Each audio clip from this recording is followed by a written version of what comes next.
You bought a TRICO Edge wiper blade. Now what?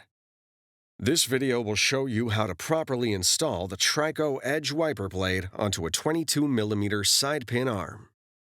Before installation, remove the plastic protector from the blade rubber. With this arm type, you'll need to remove the pre-attached adapter on the wiper blade and replace it with adapter BC.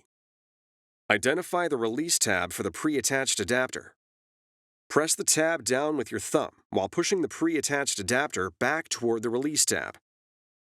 The adapter will disengage from the blade. Discard it. Locate adapter BC. Lower adapter BC into the cavity in the top of the blade. Slide adapter BC in the opposite direction of the release tab until it clicks in place. Adapter BC must lock onto the blade before you move on to the next step. Hold the blade at a 90-degree angle to the end of the wiper arm and push it all the way onto the arm pin. Rotate the blade until the tab on the top of the arm straddles the top of the blade, locking it in place.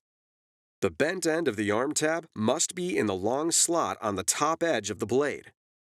Then, lower the arm and be sure to check that the wiper blade is locked before use.